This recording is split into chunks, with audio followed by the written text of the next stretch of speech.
ക്ലാസ്സിലേക്ക് സ്വാഗതം ചെയ്യാണ്. നമ്മൾ ഇന്നിവിടെ ചർച്ച ചെയ്യാൻ പോകുന്നത് മാത്സുമായി ബന്ധപ്പെട്ടിട്ടുള്ള കുറച്ച് ചോദ്യങ്ങളാണ്. പ്രീവിയസ് ആയിട്ട് ചോദിച്ചിരിക്കുന്ന ചോദ്യങ്ങളാണ്. കഴിഞ്ഞ ഒരു ക്ലാസ്സിൽ കുറച്ച് ചോദ്യങ്ങൾ പരിചയപ്പെടുത്തി. ഇന്ന് നമ്മളിവിടെ പരിചയപ്പെടുത്താൻ പോകുന്നത് രണ്ടാമത്തെ ക്ലാസ് ആണ്. ഒന്നാമത്തെ ചോദ്യം പൈതഗോറസ് സ്ഥിരങ്ങൾ അല്ലാത്ത എന്നാണ് നമ്മുടെ ചോദ്യമായിട്ട് തന്നിരിക്കുന്നത്. അപ്പൊ എന്താണ് പൈതഗോറസ് സ്ഥിരങ്ങൾ എന്ന് മനസ്സിലാക്കി കഴിഞ്ഞാൽ സിമ്പിൾ ആയിട്ട് ഉത്തരത്തിലേക്ക് എത്താൻ പറ്റുന്ന ഒരു ചോദ്യമാണ് ഇത്. നമുക്കറിയാം പൈതഗോറസ് തിയറം നമ്മൾ പഠിച്ചിട്ടുണ്ട്. എന്താണ്? നമ്മൾ ഒരു മട്ടത്രികോണം എടുക്കുകയാണെങ്കിൽ ആ മട്ടത്രികോണത്തിന്റെ കർണം എന്ന് പറയുന്നത് പാദവും ലംബവും നമുക്കറിയാമെങ്കിൽ കർണം എന്ന് പറയുന്നത് സ്ക്വയർ റൂട്ട് ഓഫ് പാദം സ്ക്വയർ പ്ലസ് ലംബം സ്ക്വയർ ആണ്.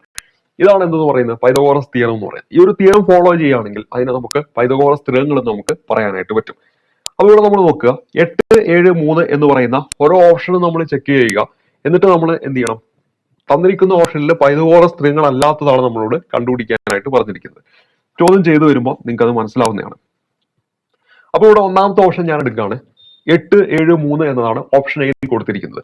അപ്പോൾ ഇവിടെ കർണം എന്ന് പറഞ്ഞാൽ നമുക്കറിയാം ഒരു മട്ടത്രികോണം നമ്മൾ എടുക്കുകയാണെങ്കിൽ അതിൽ ഏറ്റവും വലിയ വശമാണ് കർണം എന്ന് പറയുന്നത്. അങ്ങനെയാണെങ്കിൽ 8, 7, 3 ഏറ്റവും വലുതായി കൊടുത്തിരിക്കുന്ന 8 എന്ന് പറയുന്ന നമ്പർ ആയിരിക്കും കർണം വരിക. That is equal to square root of 7 square plus 3 square ചെയ്താൽ നമുക്ക് എന്ത് കിട്ടണം? 8 കിട്ടണം. 8 കിട്ടിയില്ലെങ്കിൽ നമുക്ക് പറയാം ആ ഒരു ഭാഗം എന്താണ്? പൈതഗോറസ് സ്ഥിരങ്ങളിൽ പെടുന്നതല്ല എന്ന് നമുക്ക് പറയാൻ പറ്റും.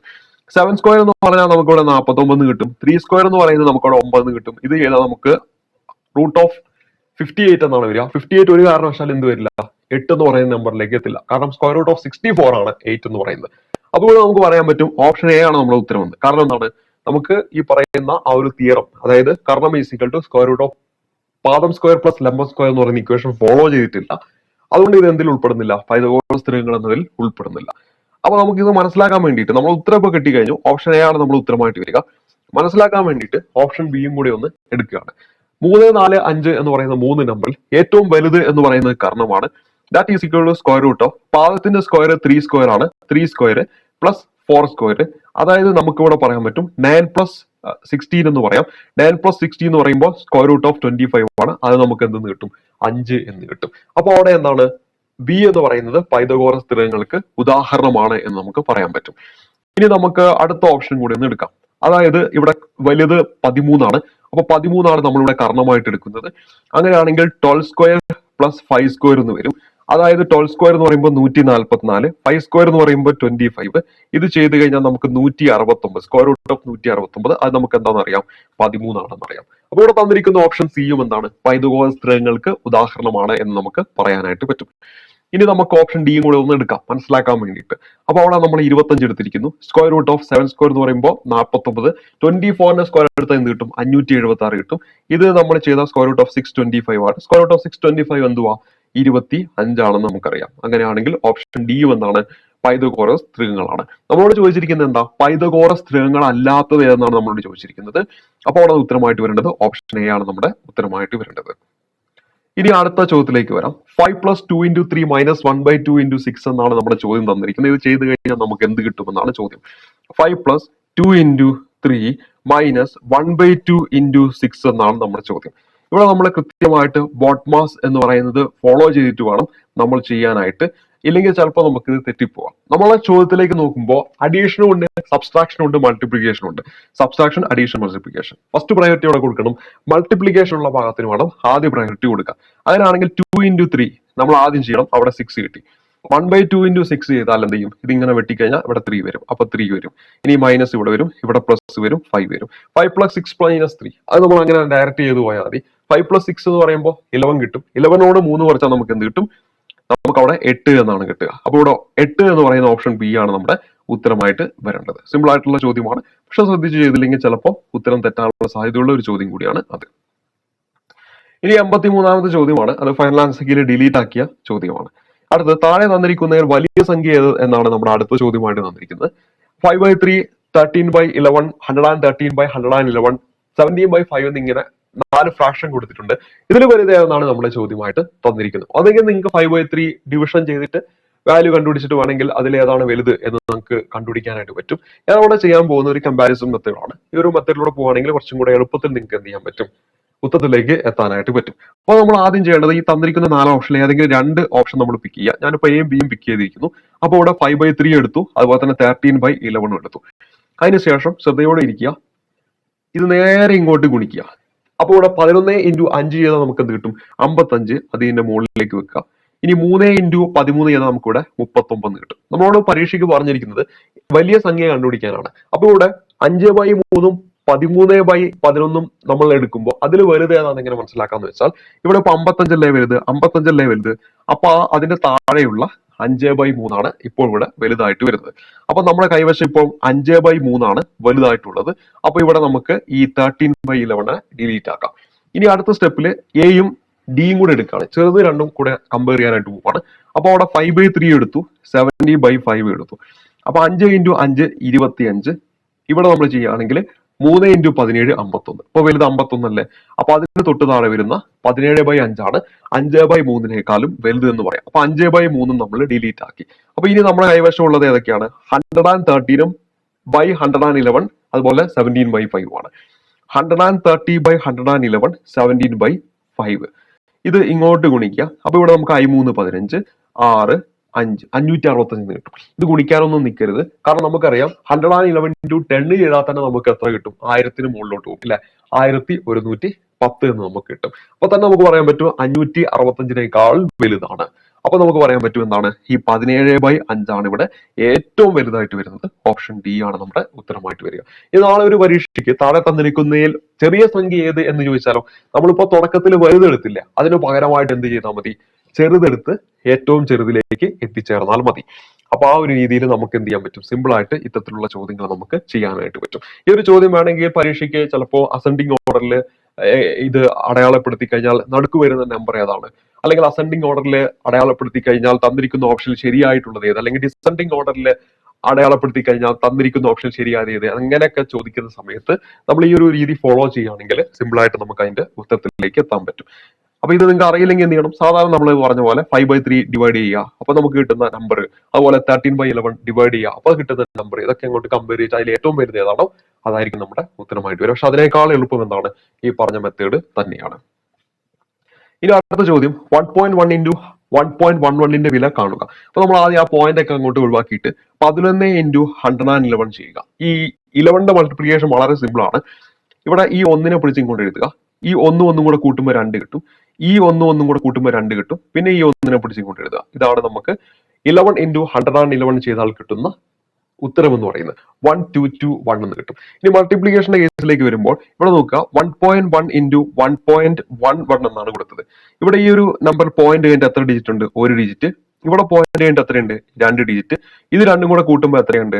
3 ഡിജിറ്റ് ആണ് പോയിന്റ് കഴിഞ്ഞിട്ട് ഇപ്പോഴുള്ളത്. അപ്പൊ നമ്മുടെ ഈ ഒരു മൾട്ടിപ്ലിക്കേഷന്റെ കേസിലേക്ക് വരുമ്പോൾ അതിന്റെ ഉത്തരത്തിൽ ചോദ്യത്തിൽ എത്ര ഡിജിറ്റ് ആണോ പോയിന്റ് കഴിഞ്ഞിട്ടുള്ളത് അതിന്റെ സം ആയിരിക്കും അതിന്റെ ഉത്തരത്തിൽ എന്താകുക? പോയിന്റ് കഴിഞ്ഞിട്ട്. അങ്ങനെയാണെങ്കിൽ ഇവിടെ നോക്കുക, നമുക്കിപ്പോ 3 എന്നാണല്ലോ കിട്ടിയത്. അപ്പൊ 1 2 3, അപ്പൊ 1.221 എന്നാണ് നമ്മുടെ ഉത്തരമായിട്ട് വരേണ്ടത്. അപ്പൊ ഇവിടെ ഓപ്ഷൻ ബി ആണ് നമ്മുടെ ഉത്തരമായിട്ട് വരേണ്ടത്. പറഞ്ഞത് മനസ്സിലായി എന്ന് വിചാരിക്കുന്നു. അപ്പൊ നമ്മൾ 11ന്റെ മൾട്ടിപ്ലിക്കേഷൻ ഒന്നും കൂടെ നമുക്കൊന്ന് പറയാം. 11ന്റെ മൾട്ടിപ്ലിക്കേഷൻ ഒരു എക്സാമ്പിൾ എടുക്കാം. 11 ഇൻറ്റു 173,123 എന്ന് പറയുന്ന ഒരു എക്സാമ്പിൾ ഞാൻ എടുത്തിരിക്കുകയാണ്. ഇത് നിങ്ങൾ ആദ്യം എന്ത് ചെയ്യണം? ഈ 3നെ പിടിച്ച് താത്തി എഴുതുക. 3 + 2 ചെയ്താൽ 5 കിട്ടും. 2 + 1 ചെയ്താൽ 3 കിട്ടും. 1 + 3 ചെയ്താൽ 4 കിട്ടും. 3 + 7 ചെയ്താൽ 10 കിട്ടും. അതിൽ 0 മാത്രം എഴുതുക. 1 ശിഷ്ടമാക്കി മാറ്റി വെക്കുക. 7 + 1 ചെയ്താൽ നമുക്ക് എന്ത് കിട്ടും? 7 + 1 ചെയ്താൽ നമുക്ക് 9 കിട്ടും. പിന്നെ നേരത്തെ ഒന്നും കൂടെ ആഡ് ചെയ്യുമ്പോൾ പിന്നെ നമുക്ക് അവിടെ എന്ത് കിട്ടും? 10 ആണ്. അപ്പൊ 0 എഴുതി. പിന്നെ ഈ 1 ഉണ്ടല്ലോ, ആ 1ന്റെ കൂടെ ആ 1 കൂടെ ആഡ് ചെയ്യുമ്പോൾ 2 കിട്ടും. ഇതാണ് എന്തെന്ന് പറയുന്നത് 11 ഇൻറ്റു 173,123 ചെയ്താൽ നമുക്ക് കിട്ടുന്ന ഉത്തരം എന്ന് പറയുന്നത്. അപ്പൊ ഈ ഒരു രീതി നമുക്ക് എന്ത് ചെയ്യാൻ പറ്റും? 11ന്റെ മൾട്ടിപ്ലിക്കേഷൻ വളരെ സിമ്പിൾ ആയിട്ട് നമുക്ക് ചെയ്യാനായിട്ട് പറ്റും. ഇപ്പൊ ഒരു മറ്റൊന്ന് 121 ഇൻറ്റു 11 ചെയ്യാം. നമുക്കറിയാം 11ന്റെ ക്യൂബാണ് ശരിക്കും ഇത്. അതായത് 1331 എന്നാണ് നമുക്ക് കിട്ടേണ്ടത്. നോക്കുക, ഇവിടെ ഈ 1നെ പിടിച്ച് ഇങ്ങോട്ട് എഴുതി. 1 + 2 2 എഴുതി. 3 എഴുതി. പിന്നെ 2 + 1 3 എഴുതി. പിന്നെ 1നെ പിടിച്ച് താത്തി എഴുതുക. അപ്പൊ ഈ ഒരു രീതി നമുക്ക് എന്ത് ചെയ്യാൻ പറ്റും? 11ന്റെ മൾട്ടിപ്ലിക്കേഷൻ നമുക്ക് വളരെ സിമ്പിൾ ആയിട്ട് നമുക്ക് ചെയ്യാനായിട്ട് പറ്റുന്നതാണ്. അപ്പോൾ നമ്മൾ പരിചയപ്പെട്ടത് 85ാമത്തെ ചോദ്യം ഓപ്ഷൻ ബി ആണ് നമ്മുടെ ഉത്തരമായിട്ട് വരിക. ഇനി അടുത്തത് 86ാമത്തെ ചോദ്യമാണ്. √(x/221 = 2) ആണ്. എക്സിന്റെ വില കണ്ടുപിടിക്കാനാണ് പറഞ്ഞിരിക്കുന്നത്. നമുക്കറിയാം (x² എന്ന് പറഞ്ഞിട്ടുണ്ടെങ്കിൽ എന്താണ്? എക്സ് ആണെന്ന് നമുക്കറിയാം. (x² ചെയ്താൽ എന്താണ് എക്സ് ആണ്. അതായത് square root of X into square root of X ചെയ്താൽ നമുക്ക് എന്താ കിട്ടുക, എക്സ് എന്നാണ് കിട്ടുക. ഇത് നമ്മളൊക്കെ പഠിക്കാറുള്ള ബേസിക് ആയിട്ടുള്ള കാര്യമാണ്. അങ്ങനെയാണെങ്കിൽ ഇവിടെ നമ്മൾ രണ്ട് ഭാഗവും ആ സ്ക്വയർ അങ്ങോട്ട് കളയാൻ വേണ്ടി, സ്ക്വയർ റൂട്ട് അങ്ങോട്ട് കളയാൻ വേണ്ടിയിട്ട് ഈ രണ്ട് ഭാഗവും നമ്മൾ എന്ത് ചെയ്യാണ്, സ്ക്വയർ ചെയ്യാണ്. അപ്പോൾ ഒരു ഭാഗം മാത്രമായിട്ട് സ്ക്വയർ ചെയ്യാൻ പാടില്ല, അപ്പൊ നമ്മുടെ വാല്യൂ ചേഞ്ച് ചെയ്തു പോകും. രണ്ടു ഭാഗവും സ്ക്വയർ ചെയ്യണം. നമ്മൾ അങ്ങനെ സ്ക്വയർ ചെയ്യുകയാണെങ്കിൽ അപ്പൊ വാല്യൂ യാതൊരുവിധ വ്യത്യാസവും സംഭവിക്കില്ല. അങ്ങനെയാണെങ്കിൽ ഇവിടെ നോക്കുക, square root of X by 221 whole square എന്ന് പറയുന്ന ഭാഗം എന്തായിട്ട് മാറും, എക്സ് ബൈ 221 എന്ന് വരും. 2 സ്ക്വയർ എന്ന് പറയുന്നതായിട്ട് മാറും, 4 ആയിട്ട് മാറും. അപ്പൊ എക്സ് എന്ന് പറഞ്ഞാൽ നമുക്ക് എന്ത് ചെയ്താം, 221 ഇൻറ്റു 4 എന്ന് വരും. അതായത് 488, അതായത് 884 കിട്ടും. ഓപ്ഷൻ ഡി ആണ് നമ്മുടെ ഉത്തരമായിട്ട് വരിക. എക്സിന്റെ വാല്യൂ എത്രയാണ്, 884 എന്ന് നമുക്ക് കിട്ടും. ഇനി അടുത്ത ചോദ്യത്തിലേക്ക് വരാം. അടുത്ത ചോദ്യം എന്ന് പറയുന്നത് 10 സംഖ്യകളുടെ ശരാശരി 23 ഇതിലെ ഓരോ സംഖ്യയോടും 4 കൂട്ടിയാൽ കിട്ടുന്ന സംഖ്യയുടെ ശരാശരി എത്ര? അപ്പൊ നമുക്ക് ഒന്നെങ്കിൽ ഒരു ലോജിക് ഉപയോഗിച്ച് ഉത്തരത്തിലേക്ക് എത്താം, അതല്ലെങ്കിൽ നമ്മൾ സാധാരണ ചെയ്യുന്ന രീതിയിലൂടെ ഉത്തരത്തിലേക്ക് എത്താം. ഞാനിവിടെ ആദ്യം ലോജിക് ഉപയോഗിച്ച് പറയാം, അതിനുശേഷം സാധാരണ ചെയ്യുന്ന രീതിയിലും കാണിക്കാം. അപ്പൊ ഇവിടെ നമ്മൾ നോക്കുക, ശരാശരി എന്ന് പറഞ്ഞിട്ടുണ്ടെങ്കിൽ എന്താണ്, ഈക്വലി ഡിസ്ട്രിബ്യൂട്ട് ആണ്. അതായത് തുല്യമായിട്ട് വീതിച്ചു കൊടുക്കുക. സിമ്പിൾ എക്സാമ്പിളിലൂടെ പറയാം. ഇപ്പൊ 100 മാങ്ങ നമ്മുടെ കൈവശമുണ്ട്, അത് 10 പേർക്ക് കൊടുക്കണം എന്ന് പറഞ്ഞിട്ടുണ്ടെങ്കിൽ ഓരോരുത്തർക്കും തുല്യമായിട്ട് കൊടുക്കുക എന്ന് പറയുമ്പോൾ ഓരോരുത്തർക്കും എന്താണ് 10 വീതം കൊടുക്കുക. അതായത് 100/10 എന്നാണ് നമ്മളവിടെ ചെയ്യുക. നമുക്ക് അപ്പോൾ ഓരോരുത്തർക്കും 10 വീതം കൊടുക്കുക. അതായത് ഈ 10 എന്ന് പറയുന്നത് ശരിക്കും എന്താണ്, ശരാശരിയാണ്. അതായത് ഞാൻ പറഞ്ഞത് തുല്യമായി വീതിക്കുക എന്നാണ് അർത്ഥമാക്കുന്നത്. നമ്മുടെ ഈ ഒരു ചോദ്യത്തിലേക്ക് വരുമ്പോൾ ശരാശരി എന്ന് പറയുന്നത് 23 അപ്പോൾ 10 സംഖ്യകളുടെ ശരാശരി 23 പറയുമ്പോൾ 10 എണ്ണത്തിനും എത്ര വെച്ചിട്ടുണ്ട്, 23 വെച്ചിട്ടുണ്ടെന്നാണ് അർത്ഥമാക്കുന്നത്. ഓരോ സംഖ്യയോടും 4 കൂട്ടി എന്ന് പറഞ്ഞാൽ ആ 23നോട് 4 കൂട്ടിയാൽ മതി നമുക്ക് എന്ത് കിട്ടാൻ, ശരാശരി കിട്ടാനായിട്ട്. അപ്പൊ നമുക്ക് അവിടെ 27 എന്ന് നമുക്ക് കിട്ടും. അതായത് ഒറ്റയടിക്ക് തന്നെ വലിയ ഇക്വേഷൻസ് ഒന്നും ഉപയോഗിക്കാതെ തന്നെ ഡയറക്റ്റ് ചോദ്യം നോക്കി തന്നെ പെട്ടെന്ന് തന്നെ നമുക്ക് ഉത്തരത്തിലെത്താം. 23 + 4 ചെയ്താൽ 27. അപ്പോൾ ഓപ്ഷൻ എ ആണ് നമ്മുടെ ഉത്തരമായിട്ട് വരിക. ഇനി ഒരു ലോജിക്ക് നിങ്ങൾക്ക് അറിയില്ല എന്ന് വിചാരിക്കാം. അപ്പൊ നിങ്ങൾ എന്ത് ചെയ്യണം, സാധാരണ നമ്മൾ ഉപയോഗിക്കുന്ന ഇക്വേഷൻ ഉപയോഗിച്ചിട്ട് ചെയ്യാം. അതായത് നമുക്കിവിടെ ഇക്വേഷൻ എന്ന് പറഞ്ഞാൽ ശരാശരി ഈസ് ഈക്വൽ ടു തുക ഡിവൈഡ് ബൈ എണ്ണം എന്നതാണ് നമ്മുടെ ഇക്വേഷൻ എന്ന് പറയുന്നത്. ടോട്ടൽ ഡിവൈഡ് ബൈ നമ്പർ എന്നതാണ് നമ്മുടെ ഇക്വേഷൻ എന്ന് പറയുന്നത്. അപ്പൊ ഇവിടെ തന്നിരിക്കുന്ന ശരാശരി എന്ന് പറയുന്നത് 23 അതുപോലെ നമ്പർ എന്ന് പറയുന്നത് 10 അപ്പൊ ഇത് ഇങ്ങോട്ട് ഗുണിച്ചു കഴിഞ്ഞാൽ നമുക്ക് 23 × 10 ടോട്ടൽ എന്ന് പറയുന്നത് 230 എന്ന് കിട്ടും. ഇനി എന്താണ്, ഓരോ സംഖ്യയോടും 4 കൂട്ടി, അതായത് 10 നമ്പറുകളുണ്ട്, 10 നമ്പറിനോട് എന്ത് കൂട്ടണം, 4 കൂട്ടണം. അപ്പൊ 10 × 4 ചെയ്താൽ അവിടെ ടോട്ടൽ എത്ര കൂട്ടി, 40 കൂട്ടി. അതായത് 230നോട് 40 കൂട്ടിയാൽ 270 എന്ന് കിട്ടി. ഡിവൈഡ് ബൈ 10 ചെയ്തിട്ടുണ്ടെങ്കിൽ നമുക്ക് എന്ത് കിട്ടും, ഇപ്പോഴുള്ള ശരാശരി കിട്ടും. എത്രയാണ്, 27 എന്നാണ് കിട്ടുക. ഓപ്ഷൻ എ ആണ് നമ്മുടെ ഉത്തരമായിട്ട് വരിക. വളരെ സിമ്പിൾ ആയിട്ടുള്ള ചോദ്യമാണ്. ഈ ഒരു രീതിയിലും ഈ ഒരു ചോദ്യത്തിന്റെ ഉത്തരത്തിലേക്ക് എത്തിച്ചേരാം, അല്ലെങ്കിൽ നേരത്തെ പറഞ്ഞ ലോജിക് ഉപയോഗിച്ചും ഉത്തരത്തിലേക്ക് എത്തിച്ചേരാനായിട്ട് പറ്റും. ഇനി അടുത്ത ചോദ്യം, ഒരു സ്കൂട്ടർ 9200 രൂപയ്ക്ക് വിറ്റപ്പോൾ 15% ലാഭം കിട്ടിയെങ്കിൽ വാങ്ങിയ വില എത്ര എന്നാണ്. അപ്പൊ നമ്മൾ എപ്പോഴും കോസ്റ്റ് പ്രൈസ് എന്ന് പറയുന്നത് 100% നമ്മൾ എടുക്കാറുള്ളത്. നമുക്ക് അതിനൊരു X% പ്രോഫിറ്റ് കിട്ടി എന്ന് പറഞ്ഞാൽ 100 + X എന്ന് നമ്മൾ എടുക്കും. ഇനി X% നമുക്ക് നഷ്ടമാണ് സംഭവിച്ചതെന്ന് പറഞ്ഞാൽ 100 - X എന്നാണ് നമ്മൾ എടുക്കാറുള്ളത്. അങ്ങനെയാണെങ്കിൽ ഇവിടെ നമ്മുടെ ഈ ഒരു ചോദ്യത്തിലേക്ക് വരാം. എന്തുകൊണ്ടാണ് ഇത് പറഞ്ഞതെന്ന് വെച്ചിട്ടുണ്ടെങ്കിൽ നമ്മളുടെ കോസ്റ്റ് പ്രൈസ് എന്ന് പറഞ്ഞാൽ എത്രയായിട്ടാണ് എടുക്കുന്നത്, 100% എപ്പോഴും എടുക്കാറുള്ളത്. ഇവിടെ 15% ലാഭം കിട്ടി എന്ന് പറഞ്ഞാൽ ആ കിട്ടിയ വില എന്ന് പറയുന്നത് 9200 അത് എന്ന് പറയുന്നത് ശരിക്കും എത്രയാണ്, 15% ലാഭമല്ലേ കിട്ടിയത്. 100 + 15 115%. അതായത് കോസ്റ്റ് പ്രൈസിന്റെ 115% എത്ര എന്ന് പറയുന്നത് 9200 എന്ന് പറയുന്നത്. നമ്മളോട് പറഞ്ഞിരിക്കുന്നത് എന്താണ്, വാങ്ങിയ വില, അതായത് കോസ്റ്റ് പ്രൈസ് ആണ് കണ്ടുപിടിക്കാൻ പറഞ്ഞത്. 100% എത്ര എന്ന് കണ്ടുപിടിക്കാൻ ആണ് നമ്മളോട് പറഞ്ഞിരിക്കുന്നത്. അങ്ങനെയാണെങ്കിൽ എന്ത് ചെയ്താൽ മതി, 9200 ഡിവൈഡ് ബൈ 115 അപ്പൊ ചെയ്താൽ നമുക്ക് എന്ത് കിട്ടും, 1% കിട്ടും. ഇൻറ്റു എന്ത് ചെയ്യുക, 100 ചെയ്യുക. ഇപ്പൊ കിട്ടുന്നതാണ് നമ്മുടെ ഉത്തരം. ഇത് നമ്മൾ ചെയ്ത് കഴിയുമ്പോൾ ഇവിടെ 23 5 വെച്ച് വെട്ടിക്കഴിഞ്ഞാൽ ഇവിടെ 20 വരും. ഇത് ഇവിടെ നമ്മൾ ചെയ്ത് കഴിഞ്ഞാൽ നമുക്കിവിടെ 400 വരും. 400 × 20 ചെയ്താൽ നമുക്കിവിടെ 8000 എന്ന് കിട്ടും. അപ്പൊ യഥാർത്ഥത്തിൽ അതിന്റെ വില എത്രയാണ്, ഓപ്ഷൻ എ ആണ്, 8000 ആണ് ഇവിടെ നമ്മുടെ ഉത്തരമായിട്ട് വരിക. നിങ്ങൾ പറഞ്ഞ കാര്യങ്ങൾ മനസ്സിലായെന്ന് വിചാരിക്കുന്നു. അതല്ലെങ്കിൽ നമ്മൾ എന്ത് ചെയ്യും, സാധാരണ നമ്മൾ ഉപയോഗിക്കുന്ന ഇക്വേഷനൊക്കെ ഉപയോഗിച്ചുകൊണ്ട് നമുക്ക് അതിന്റെ ഉത്തരത്തിലേക്ക് എത്തിച്ചേരേണ്ടതായിട്ട് വരും. അല്ലെങ്കിൽ നമ്മൾ എങ്ങനെ ചെയ്യും, ഇപ്പൊ അതിന്റെ കോസ്റ്റ് പ്രൈസ് എന്ന് പറയുന്നത് ഞാൻ X ആയിട്ട് എടുത്തു, 15% ലാഭം കിട്ടി. അപ്പൊ എന്താണ്, X × 150 × 100 ചെയ്താൽ നമുക്ക് എന്ത് കിട്ടും, 9200. അത് ആണ് X ഈസ് ഈക്വൽ ടു 9200 × 100/110. ഇതാണ് നമ്മൾ ഡയറക്റ്റ് അങ്ങോട്ട് എടുത്തു പോയത്. അപ്പൊ ഇത് നമ്മൾ വെട്ടിക്കഴിഞ്ഞാൽ നമുക്ക് എന്ത് കിട്ടും, ഓപ്ഷൻ എ ആണ് നമ്മുടെ ഉത്തരമെന്ന് നമുക്ക് ലഭിക്കുന്നതാണ്. അപ്പൊ ഏതാണോ നിങ്ങൾക്ക് ആ സമയത്ത് എളുപ്പമായി തോന്നുന്ന ആ രീതി ഫോളോ ചെയ്യുക. ഉത്തരത്തിലേക്ക് എത്തുക എന്നതാണ് നമ്മുടെ ലക്ഷ്യം. പിന്നെ ഇതുപോലുള്ള ചെറിയ ചെറിയ ടിപ്പുകളൊക്കെ ഉപയോഗിക്കുകയാണെങ്കിൽ കുറച്ച് ടൈറ്റ് ആയിട്ടൊക്കെ വരുന്ന എക്സാം ആണെങ്കിൽ അവിടെ നമുക്ക് എന്ത് ചെയ്യാൻ പറ്റും, സമയം ലാഭിക്കാനായിട്ട് സാധിക്കും. പ്രത്യേകിച്ച് ഡിഗ്രി ലെവൽ എക്സാം ഒക്കെ എഴുതാൻ പോകുമ്പോൾ ഇത്തരത്തിലുള്ള ടിപ്സ് അറിയാമെങ്കിൽ നമുക്ക് ഈ മാത്സ് എന്ന് പറയുന്ന ഭാഗത്ത് നമുക്ക് മാർക്ക് സ്കോർ ചെയ്യാനായിട്ട് സാധിക്കും. കാരണം maths, English, Malayalam, current affairs തുടങ്ങിയ പരീക്ഷകളിലെ മാർക്ക് അത് വളരെ ഇമ്പോർട്ടന്റ് ആണ് നമ്മുടെ പരീക്ഷയ്ക്ക്.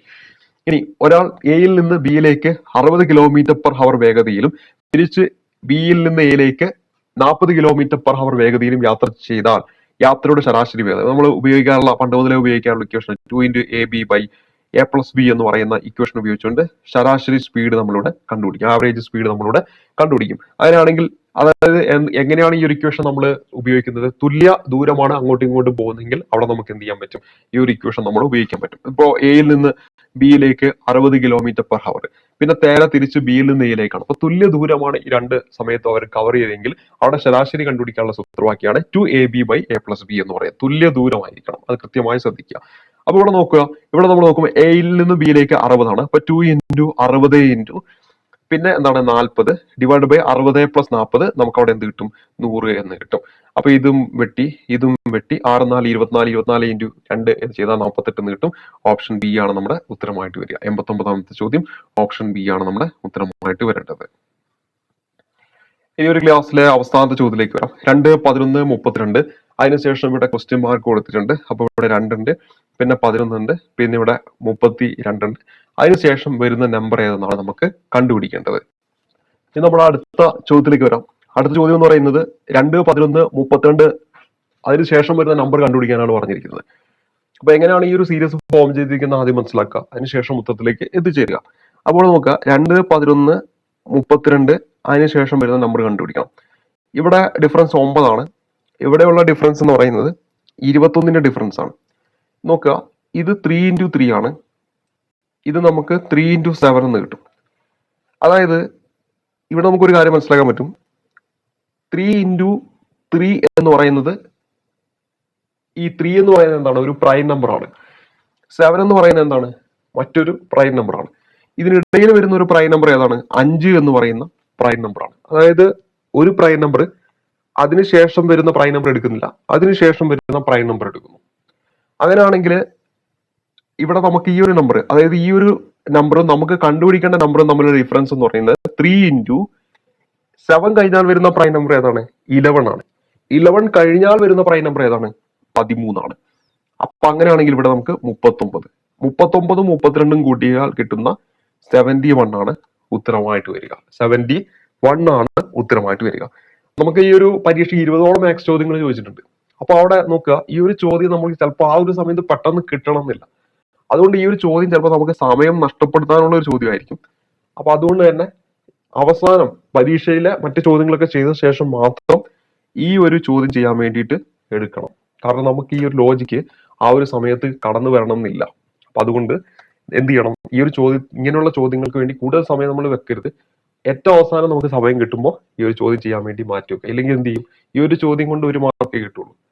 ഈ ഒരു മാർക്കിന് നമ്മൾ കൊടുക്കുന്ന സമയം കൊണ്ട് 10ഓ 15ഓ ചോദ്യങ്ങൾ ചെയ്യാൻ പറ്റുമായിരുന്നു. അപ്പൊ അതുകൊണ്ടാണ് പറയുന്നത്, ഇങ്ങനെയുള്ള ചോദ്യങ്ങളൊക്കെ മനസ്സിലാക്കുക. ഇതൊക്കെ PSC ചിലപ്പോൾ നമ്മുടെ മുന്നിൽ തരുന്നതായിരിക്കും. അല്ല, ഒരു ഫയൽ വർക്ക് ഇത്ര സമയം കൊണ്ട് നമ്മൾ ചെയ്തു തീർക്കണം, അപ്പൊ അത് നമ്മൾ എങ്ങനെയാണ് ഓഫീസിൽ ചെയ്യുക തുടങ്ങിയ കാര്യങ്ങളൊക്കെ ഒരു റിക്രൂട്ട്മെന്റ് എക്സാം ആണ്. സ്വാഭാവികമായിട്ട് PSC അതെല്ലാം ചെക്ക് ചെയ്യുന്നുണ്ടായിരിക്കും. അപ്പൊ അതുകൊണ്ട് തന്നെ ഇങ്ങനെയുള്ള ചോദ്യങ്ങൾ നമ്മൾ സമയം നഷ്ടപ്പെടുത്താനുള്ള ചോദ്യമാണെങ്കിൽ അത് എന്ത് ചെയ്യണം, ഒന്ന് വട്ടിട്ടിട്ട് അവസാനം വന്നിട്ട് എന്ത് ചെയ്യണം, ചെയ്യാനായിട്ട് ശ്രമിക്കുക. അപ്പൊ ഇവിടെ നമ്മൾ ഈ ഒരു ചോദ്യത്തിന് ഉത്തരം എന്താണ്, ഓപ്ഷൻ 71 ആണ് ഉത്തരമായിട്ട് വരിക. അപ്പൊ ഇത്രയും കാര്യങ്ങളാണ് ഇന്നത്തെ ഈ ഒരു ക്ലാസ്സിൽ പരിചയപ്പെടുത്തുന്നത്. തൊട്ടടുത്ത വീഡിയോ ക്ലാസ്സിൽ തുടർന്നുള്ള ചോദ്യങ്ങൾ പരിചയപ്പെടുത്താം. മാത്സ് നമ്മൾ പ്രീവിയസ് ചോദ്യങ്ങളൊക്കെ മാക്സിമം ചെയ്ത് കഴിഞ്ഞാൽ നമുക്ക് മാത്സ് സിമ്പിൾ ആയിട്ട് മാറ്റാൻ പറ്റും. അടുത്ത ക്ലാസ്സിൽ കാണുമ്പോഴേക്കും നന്ദി, നമസ്കാരം.